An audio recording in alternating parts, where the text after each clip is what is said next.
라스 웨스트필드 조던 교재 10장에 이 10장이 자본 예산론을 실제 예제 가지고 이렇게 응용하는 그런 챕터인데 거기 나오는 좀 핵심적인 예제라고 볼 수 있죠. 동력 제초기 MMCC라고 하는 회사의 예제입니다. 일단 이 동력 제초기를 생산하는 이 회사의 예상 판매량은 1년, 2년, 3년, 4년에 이와 같이 주어져 있어요. 그 다음에 이제 여러 정보들이 주어지는데 이 한 대당 이 판매량 곱하기 120불을 처음 2년까지는 곱해주면 그 매출 총 수입이 나오고 3년 후에는 110불로 인하를 하겠다고 합니다. 그러니까 3년 이후에는 저 판매량에다가 곱하기 110을 해줘야 되겠죠. 그 다음에 순운전자본이 초기에 2만 불이라고 가정을 하고 매년 말에 그해 매출액의 15%를 순운전자본으로 가정을 했습니다. 변동비용은 한 대당 60불, 그러니까 요 대수 판매 숫자 곱하기 60 하면 변동비용이 나오겠죠. 고정비용은 연간 25,000불이라고 가정을 했고 지금 생산 장비 구입 비용으로 80만 불이 들어간다고 가정을 했습니다. 이 동력 제초기를 생산하는 생산 장비 구입 비용이겠죠. 그리고 이거를 수정 가속 감가상각 방법에 의해서 7년 동안 이렇게 상각을 해나가는 그렇게 이제 그 감가상각비 계산이 되는 거고 8년 후의 가치는 구입 비용이 이게 80만 불이라고 그랬는데 그것의 20%인 16만 불이라고 이것도 가정이고요. 법인 수익률은 21%. 그 다음에 이제 이렇게 해서 일단 큰 그림은 매년 현금의 흐름 계산을 해야 될 거 아니에요. 현금의 흐름은 오퍼레이팅 캐시플로우, 영업 현금 흐름을 먼저 구해야 될 거고 거기서 순운전 자본의 변화 매년, 그 다음에 매년 총 그 고정자산의 변화. 그래서 매년 나오는 그 현금의 흐름을 현재 가치화해서 NPV가 0보다 크냐 작으냐로 이 사업을 벌릴 건지를 판단하는데 그때 미래 가치를 현재 가치화 할 때의 할인율이 15%라는 얘기죠. 자, 그러면 이런 정보를 가지고 이제 추정 매출액을 한번 보면 이건 다 주어진 값들이었잖아요. 매년 판매량이 이렇게 변하고 처음 2년, 3년까지라고 그랬네요. 처음 3년까지 3년 이후에는 110불로 인하를 한다고 그러고 처음 3년 동안은 120불씩 판다고 했으니까 처음 3년은 이 판매량에다가 120불을 곱해서 요 수입 매출 값이 나오고 그 이후는 판매량에다 110을 곱하면 이런 매출 값이 나오고 그 다음에 이 그 수정 가속 감가상각 비율은 이건 정해진 그 비율이 주어지는 값이란 말이에요. 이 비율로 첫 해에는 우리가 고정자산을 구입할 때 80만 불이 들었다고 그랬잖아요. 그 80만 불로 첫 해는 14.29%를 감가상각을 하고 요걸 빼준 겁니다. 그러면 요만큼 남는다는 얘기죠. 둘째 해는 요것만큼 감가상각을 해서 요만큼 남고 이런 식으로 쭉 하다 보면은 장부 가치는 8년 후에 제로가 되게 됩니다. 자, 이걸 기초로 이제 손익계산서를 단위당 처음 3년은 120불이라고 그랬고 그 다음은 110불이라고 했고 요 판매량 다 주어진 값이니까 요 단위 가격 곱하기 판매량 하면 수입이 나오겠죠. 이 수입은 곧 매출을 의미합니다. 8년 동안의 매출액. 그 다음 변동비용은 이게 개당 60불이라고 했나요? 여기 보면은 한 대당 60불이라고 그러고 총 고정비용은 25,000불이라고 했으니까 변동비용은 판매한 숫자 3,000 곱하기 60 하면 이게 나오겠죠. 5,000 곱하기 60 하면 또 이게 나오고, 이런 식으로 변동비용 쭉 구하고 매년 이 판매량에 따라 달라지겠죠. 그렇지만 고정비용은 25,000불로 똑같고, 그 다음에 감가상각비는 조금 전에 이 수정가속 감가상각비로 요 감가상각비가 지금 구해졌잖아요. 요거를 매년 빼주면 되죠. 그래서 감가상각비를 쭉 매년 조금 전에 구한 그 감가상각비를 빼주면 EBIT, 이자 및 세금 지급 전의 이익, 영업이익이라고 보면 되죠. 그 영업이익이 매년 계산이 되고 곱하기 21% 세금하면 이제 순이익이 나오겠죠. 그러면은 여기서 이 자료를 가지고 추정 손익계산서를 가지고 영업 현금 흐름을 구할 수가 있죠. 왜? EBIT에다가 여기서 나오는 EBIT에다가 감가상각비는 더해줘야죠. 실제로 돈이 나간 게 아니니까 이건 더해주고, 그렇지만 세금 낸 거는 빼줘야죠.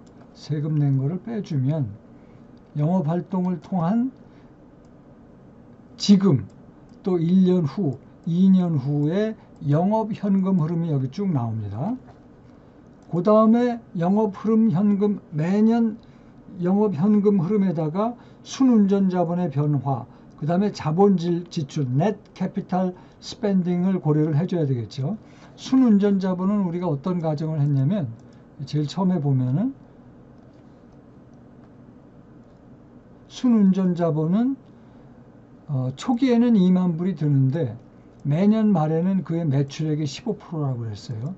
그래서 그 정보를 가지고 첫 해는 2만 불, 매출이 이제 이게 단위당 그 판매가 곱하기 판매량 하면은 이 매출이 나오잖아요. 이거의 15%가 순운전 자본인데, 보세요.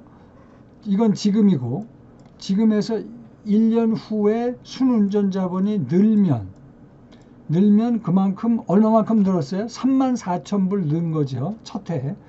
그만큼 현금이 유입이 안 되고 순운전 자본으로 잡혀 있는 거니까 그만큼을 빼줍니다. 현금 흐름으로는.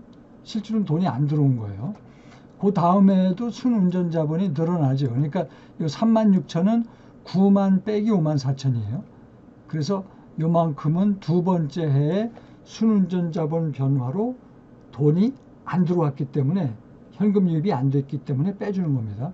이런 식으로 쭉 빼주면 이제 요 4년을 기점으로 해서는 오히려 순운전 자본이 줄어들죠. 그러니까 순운전 자본에 이렇게 붙잡혀 있던 현금이 이제는 들어오기 시작하는 겁니다. 줄어들면서 순운전 자본이. 그래서 플러스가 되고, 그 이후로는 계속 줄어들면서 플러스예요. 순운전 자본이 계속 플러스인데, 요 마지막에 7년과 8년 차이에 순운전 자본이 또 16,500불이 줄었기 때문에 요 값이 플러스 16,500불로 8년 차에 순운전 자본이 줄어든 것만큼 현금이 들어왔다고 보는데, 지금 요만큼의 순운전 자본은 지금 8년이 우리가 이 사업이 끝나는 해거든요. 요만큼의 순운전 자본은 지금 여전히 남아있단 말이에요. 그래서 순운전 자본의 변화가 여기까지는 똑같은데, 요 제일 마지막 해에는 여기다가 더하기 49,500불을 해줘야 돼요. 요만큼의 순운전 자본은 처리를 해야 되거든. 요거는 다 정리를 하고 현금 유입이 된 걸로 보고, 마지막 해의 순운전 자본은 16,500이 아니라 16,500에다가 49,500을 더한 값입니다. 그러면 그게 그 값이 66,000이 될 거예요. 마지막 해에 순운전 자본의 변화, 8년 차에. 자, 요거는 순운전 자본 변화고, 자본 지출은 어떻게 됩니까? 초기에 80만 불이 있었죠. 그러니까 초기는 그만큼 돈을 쓴 거예요. 그러니까 초기에 지금 80만 불이 돈이 나갔고, 그 다음에 감가상각을 쭉 해준 다음에, 그때는 실제로 돈이 나간 건 아니잖아요. 그리고 8년째 이 기계를 16만 불에 판다고 아까 가정을 했잖아요. 16만 불에 판다고. 8년 후에는 구입 비용의 20%인 16만 불에 이 기계를 팔 수 있다. 그러면은 8년 후에 돈이 16만 불이 들어오는 것 같지만 이게 세후 잔존 가치를 구해야 돼요. 왜냐하면 장부 가치는 지금 감가상각을 통해서 기계를 장부 가치를 제로로 만들었거든요. 근데 실제 시장 가치는 16만 불이란 말이에요. 그러면 16만 불 빼기 그 제로만큼의 세금은 거기에 21% 세금을 내고 남은 세후 잔존 가치가 이거란 말이에요. 요게 12만 6,400불. 그러니까 요 값이 자본 지출로 8년차 마지막 해에 돈이 현금 유입이 된다 이렇게 보는 거예요. 그래서 그걸 감안해 가지고 이제 매년 그 총 현금 흐름 cash flow from assets을 매년 지금 보는 겁니다. 첫 해는 돈이 영업 현금 흐름은 없죠. 그렇지만 순운전 자본 22만 불 들어갔다고 그랬으니까 마이너스고 기계 사는데 80만 불 나갔어요. 그러면은 첫 해에 82만 불이 나간 겁니다. 오케이? 첫째 해 1년이 지나고선 영업 현금 흐름이 14만 6,457불이 이건 조금 전에 우리가 계산한 거죠. 어디서? 여기서.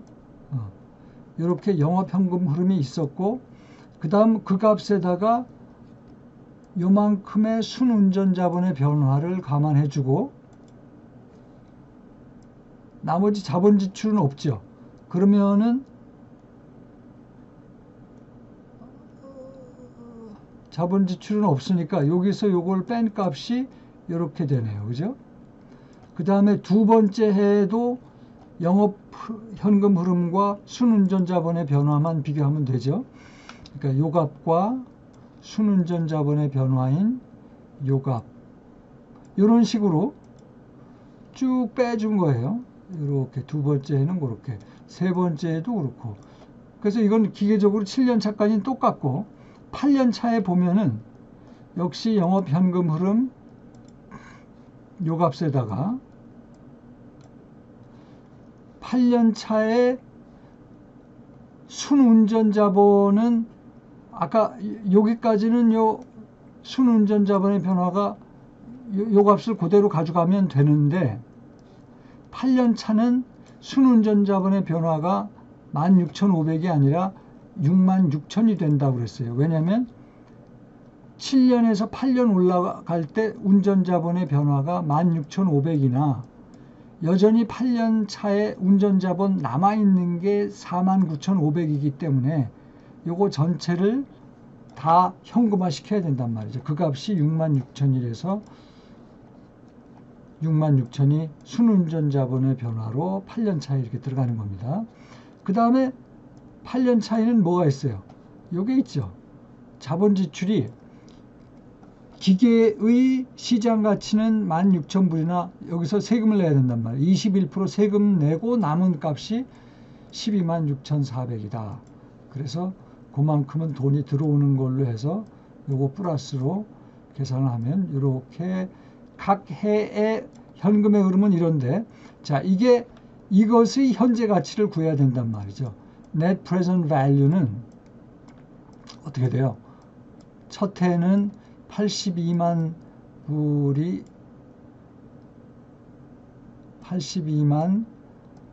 나갔고 둘째 해는 어떻게 돼요? 70만 빼기네요. 빼기. 죄송합니다. 빼기. 70만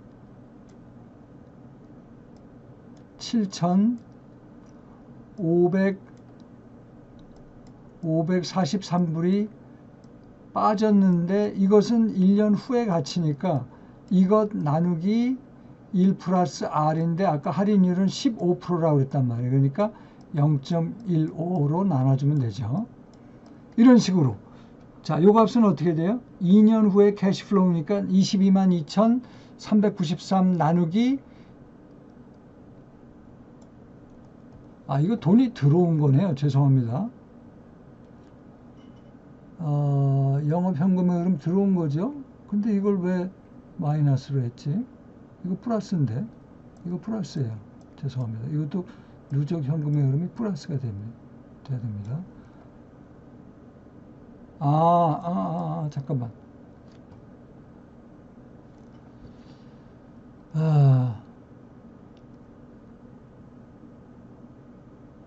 이거는 필요 없는 자료인데 지금 누적 현금의 흐름이 여기 나와 있네요.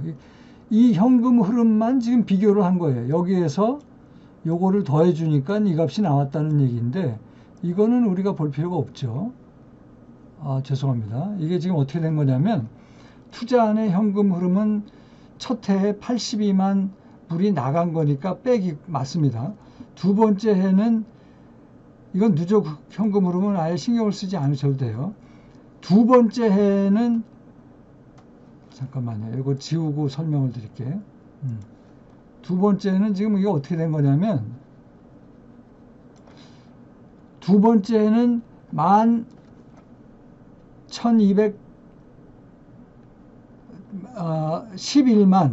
2,457이 들어온 거잖아요. 들어온 거기 때문에 이게 들어와야죠. 들어오는데 11만 2,457이 들어오고 그거를 11입니다. 11만 2,457 1 플러스 0.15로 나눠준 게 현재 가치인데 그걸 나눠준 이 현재 가치가 요거네요. 요거. 그러니까 여기다 이걸 더해주면 돼요. 이 누적 현금 흐름 같은 거는 이거 계산할 필요도 없는 건데 여기 왜 계산을 했는지 모르겠네. 투자안의 현금 흐름 요 값이 지금 중요한 값입니다. 요것도 들어오는 값이고 그 다음에는 어떻게 되겠어요? 그 다음에는 22만 2,393을 이건 2년 후에 현재 가치니까 나누기 1 플러스 0.15에 2년 후에 캐시플로우니까 이거 마우스로 글씨를 쓰다 보니까 이게 잘 안 됩니다. 제곱. 그죠? 그러면 이제 쭉 해서 요것도 굉장히 8년 차에 요거 3개를 더한 거죠. 29만 8,643불인데 이거를 나누기 이거는 8년 후에 들어오는 돈이니까 1 플러스 0.15에 8승이 되겠죠. 그랬더니 현재 가치는 이렇게 확 쭈그러드네요. 그래서 요걸 다 합한 거 요게 NPV가 되죠. 그래서 그 NPV가 순현가인데 14만 6,852로 양이다. 그래서 이 사업은 벌리는 게 좋다. 추가로 내부 수익률을 누적 현금 흐름은 회수 기간을 계산하기 위해서 주어진 값이네요. 그냥 그 현재 가치 무시하고 누적적으로 우리가 회수 기간법이라는 게 있다고 그랬잖아요. 그걸 계산하기 위해서 이 회수 기간을 위해서 누적 현금 흐름 정보가 주어진 거니까 그걸 계산하기 위한 정도로는 있지만 실제로 우리가 투자 결정할 때 중요한 거는 NPV와 내부 수익률인데 내부 수익률은 어떻게 계산하죠? 이 값을 제로로 만드는 할인율 R 값을 구하면 되죠. 그죠? 그래서 이거는 손으로 계산하기는 어려워요. 컴퓨터를 써서 했더니 19.86이고 내부 수익률 투자 결정 방법에 의하면 이 수익률이 15%보다 크잖아요. 그러니까 요구 수익률 15%보다 크니까 인터널 웨이트 오브 리턴 내부 수익률법에 의해서도 이 사업은 벌리는 게 좋다라고 판단을 하면 되겠죠. 이제 다만 여기서는 이것이 전부 추정된 수치이기 때문에 추정된 수치에 근거한 net present value도 추정치이기 때문에 이제 이게 제대로 된 값인지 조금 더 검토가 필요하겠죠. 그 다음에 이제 제일 마지막으로 나오는 얘기는 우리가 계산했던 그 영업 현금 흐름을 여러 가지 방법으로 다시 계산할 수가 있어요. 참고로 우리가 조금 전에 계산했던 그 살펴본 예제에서도 순이익 계산할 때 이자 비용은 빼주지 않았거든요. 이자 비용은 완전히 우리 예제에서 무시되어 있어요. 그러니까 이자 비용은 이익 계산할 때 감안을 하지 말아라. 빼줘야 된다. 그 얘기죠. 뺐으면 더 해줘야죠. 그래서 하여튼 영업현금 흐름은 그렇게 계산된 밑에서 위로 접근 방법인데 우리는 영업이익 EBIT에다가 감가상각 더하고 세금 빼서 영업현금 흐름을 계산했잖아요. 그렇게 계산해도 되지만 순이익에다가 감가상각비를 더해서 계산해도 되고, 그 다음에 매출액에서 비용 뺀 다음에 거기서 세금 빼는 걸로 계산해도 되고, 이럴 때 비용 계산해서 감가상각비 제외하고 이자 비용도 제외해야 됩니다. 그 다음에 또 세금 절약 방법으로 이런 식으로 계산해도 된다. 그러니까 매출액 빼기 비용에다가 1- 법인세율 한 다음에 감가상각비 곱하기 세율로 계산해도 된다. 여기서의 비용은 감가상각비와 이자 비용을 제외한 비용입니다. 조금 헷갈리지만 이게 다 같은 얘기예요. 그래서 조금 전에 우리가 살펴본 예제를 가지고 밑에서 위로의 접근 방법, 즉 그 내용은 순이익에다가 감가상각비를 더한 값, 순이익에다가 감가상각비 더한 값은 146,457로 나오잖아요. 이 값은 위에서 밑으로 접근 방법, 즉 매출액에서 비용을, 이게 매출액이네요. 죄송합니다. 매출액에서 변동비용, 고정비용을 빼고, 여기서 감가상각비는 안 뺐죠. 매출액에서 이걸 빼고 비용을 빼고 거기서 세금을 뺀 값도 똑같이 나오고, 그 다음에 역시 매출액에서 감가상각비를 제외한 비용을 빼고 36만 불에서 고정비, 변동비 빼고 그거 곱하기 1- 세율 한 거에서 감가상각비 곱하기 세율 한 거를 더해 주면 또 똑같이 나온다. 그래서 영업현금 흐름을 우리가 지금까지 계산했던 방법과 조금 다른 식으로 했는데 결국은 같은 얘기입니다.